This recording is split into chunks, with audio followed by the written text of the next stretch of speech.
आप ये दिन नोट करके रखना, बहुत जल्दी इंडियन गवर्नमेंट कोई स्टेप लेगी and it's going to take a very, very strong step. More breaking news coming in. Delhi LG Secretariat has written to Chief Secretary and Police Commissioner asking to initiate strict action against illegal Bangladeshi immigrants. आदेश में कहा गया है कि police commissioner और मुख्य सचिव special drive चलाकर 2 महीने के भीतर इल्लीगल बांग्लादेशी प्रवासियों को चिन्हित करें और इनके खिलाफ समयबद्ध तरीके से कार्रवाई भी की जाए।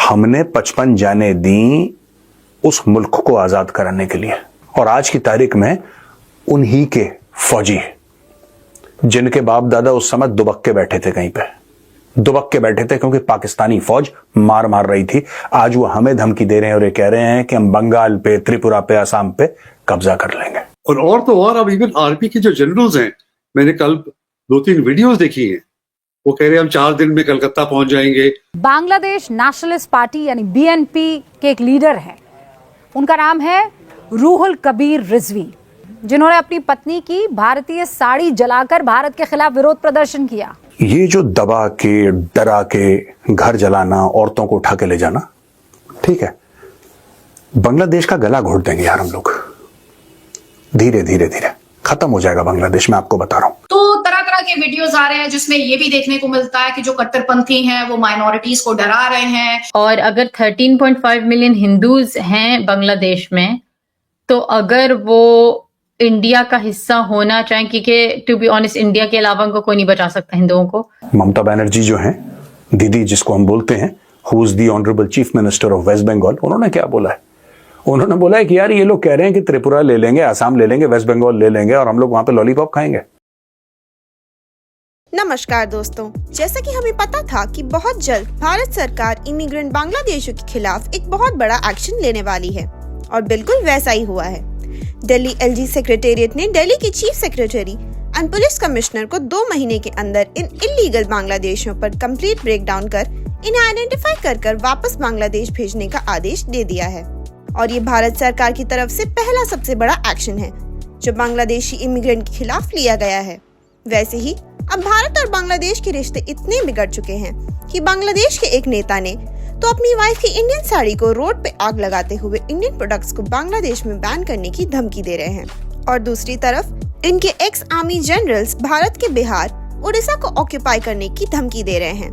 इसीलिए अब भारत के लिए भी ये बहुत जरूरी हो गया था कि बांग्लादेश के खिलाफ कोई बड़ा एक्शन लिया जाए। इसी टॉपिक पर चलिए आगे पाकिस्तानी मीडिया का रिएक्शन देखते हैं। वीडियो को लाइक और चैनल को सब्सक्राइब कर लें।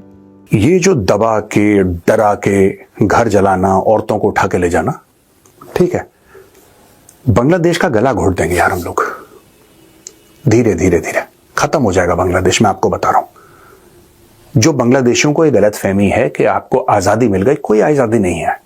आप अंग्रेजों के गुलाम बन गए हैं। पहले आप एक भूरी चमड़ी के गुलाम थे, अब भूरी चमड़ी मैं यहां पे कह रहा हूं पाकिस्तानियों की। पहले आप भूरी चमड़ी के गुलाम थे, फिर आप खुद के लोगों का गुलाम बने, अब आप गोरी चमड़ी के गुलाम बन गए। राइट? आपको क्या लगता है ये पूरा स्टूडेंट प्रोटेस्ट होना और उसका जाना ये अपने आप हो गया? ये तो वही बात है कि 50-53 साल से बशार अल असद और उसका बाप सीरिया में राज कर रहे थे, अभी तक कोई उनको हिला नहीं पाया, कोई भी हिला नहीं पाया। 2011 में कुछ कुरकुर हुई, लेकिन कोई हिला नहीं पाया उनकी सत्ता मजबूत थी। अचानक कोई आता है, जुलानी नाम का आदमी, अपने टैंक लेकर और अचानक 10 दिन में तख्ता पलट कर देता है। Is it possible? मैं बांग्लादेशियों से पूछ रहा हूं, इज इट पॉसिबल? आपको क्या लगता है? लॉजिकली सोचिए। आपको लगता है जो सीरिया में हुआ है वो अपने आप ऑर्गेनिकली हो गया? ऑर्गेनिकली हो गया।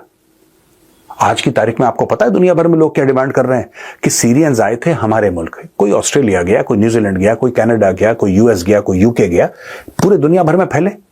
जब वहां पे मार लगा रहा था ये बशार, अब वो कह रहे हैं बशार तो चला गया और आप ही लोग मिठाइयां बांट रहे हैं सबके बीच में। आप ही लोग ये कह रहे हैं कि साहब अब तो जो जुलानी है वो बहुत फरिश्ता किस्म का आदमी है यार, वो तो बड़ा बढ़िया आदमी है। यहां पे लोगों ने तीर तुक्के मार दिए कि डेमोक्रेसी आ गई है, रूल ऑफ लॉ आ गया, अब जस्टिस होगी, सब कुछ बढ़िया हो गया सीरिया में। तो वो लोग कह रहे हैं जब सब कुछ बढ़िया हो गया तो यहां से वापस जाओ ना यार, लंदन छोड़ो, वापस जाओ, वॉशिंगटन छोड़ो वापस जाओ, सिडनी छोड़ो वापस जाओ, जाओ ना यार, क्यों बैठे हो हमारे यहां। वही चीज मैं बांग्लादेशियों को कहना चाहता हूं। अगर तुम्हें ऐसा लगता है कि तुम इतने तगड़े प्रोटेस्टर हो और तुम्हारे चलते ये सब हुआ है, सॉरी, तुम्हारे चलते नहीं हुआ है। बांग्लादेश का कप्तान अजीजुल हाकिम तमीम, दुबई में मैच हो रहा है भारत के साथ और ये अंडर 19 का मैच है। वहां पे दिमाग देखो, बच्चा ही है अंडर 19, क्या उम्र होगी इसकी, 17 होगी, 16 होगी, 18 होगी, ऐसी कुछ उम्र होगी, यानी कि टीनेजर है। अंडर 19 मतलब टीनेजर है। ये जो बांग्लादेश का कप्तान है अंडर 19 का, वो पूरी क्राउड को वहां पे बोल रहा है, जो लोग आए हैं, बोलो अल्लाह अकबर, अल्लाह अकबर, नाराए तकबीर, अल्लाह अकबर, बोलो अल्लाह अकबर। भारत में सो कॉल्ड सेक्युलरवादियों ने चूं तक नहीं करी इसके ऊपर, चूं तक नहीं करी। और विराट कोहली अगर गलती से मंदिर चला गया ना अपनी बीवी अनुष्का के साथ, तो वो हिंदुत्व का एजेंडा पेडल कर रहा है। और यहां पे अंडर 19, मैं कह रहा हूं ना यार, ये जो बांग्लादेशी इतने रेडिकलाइज हो चुके हैं, इतने रेडिकलाइज हो चुके हैं कि सांप और सपोले में फर्क नहीं रहा यार।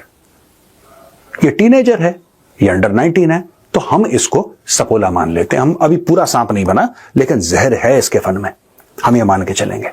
ये तमीम जो है बंदा, तमीम सबसे कह रहा है नाराए तकबीर, अल्लाह अकबर, अल्लाह अकबर, यानी कि स्पोर्ट को इसने एक रिलीजियस टच दे दिया, एक इस्लामिक टच दे दिया। मैं एक बात पूछना चाहता हूं बांग्लादेशियों से, तुम्हारी टीम आई कलकत्ते, आ गई तुम्हारी टीम ईडन गार्डन में आई, तुम्हारी टीम ईडन गार्डन में आई और तुम इंडिया के साथ मैच खेल रहे हो और 1.25 लाख लोगों की भीड़ है और एक सुर में भीड़ कहती है जय श्री राम। बेटा तुम्हारा गला नहीं सूख गया, तुम्हारी टांगे नहीं कांपी और तुम्हारे माथे पे पसीना नहीं आया तो गौरव आर्य अपना नाम बदल देगा। अब मैं आपको बताता हूं क्यों। जो जय श्री राम है ना, ये एक बड़ा अलग किस्म का, बड़ा यूनिक फ्रेज है। ये ग्रीटिंग भी है, हाँ भैया जय श्री राम। ये डिपेंड करता है सुनने वाले पे। आप थ्योरी समझिए बांग्लादेशियों, ये सुनने वाले पे डिपेंड करता है। अगर आप दिल के अच्छे हैं, it sounds like a greeting. अगर आपके दिल में पाप है, it sounds like a battle cry. अगर आपको इसको यह समझना है कि मेरा दोस्त मुझको ग्रीट कर रहा है, मुझे नमस्ते कह रहा है जय श्री राम कह के, अगर आप अच्छे हैं तो आपको वैसा सुनाई देगा। और अगर आपके दिल में पाप है, आपके दिल में अत्याचार है, अगर आप में वो असुर वाली हरकतें हैं ना, then this is the battle cry. फिर ये युद्ध घोष है। आओ जरा ईडन गार्डन, आओ तुम, आओ कलकत्ता, आओ दिल्ली, आओ दिल्ली। तब तुम्हें पता लगेगा जब 1 लाख बंदा एक साथ चिल्ला के जय श्री राम बोलता है तो फिर टांगे कैसे कांपती हैं। और जो इंडिया में बैठे सेक्युलरवादी है ना, अपना मुंह बंद रखना उस वक्त, कुछ बोलना मत कि स्पोर्ट्स में भी रिलीजन ले आए, because we didn't start the fire. गाना सुना ना, बड़ा पुराना, बड़ा मशहूर है कि we didn't start the fire. हमने आग नहीं लगाई शुरू में, आग इन्होंने लगाई। अब भड़क गई तो फिर हमें मत बोलना। Bangladeshis will be waiting for you. तुम आओ बेटा, आ जाओ, आ जाओ।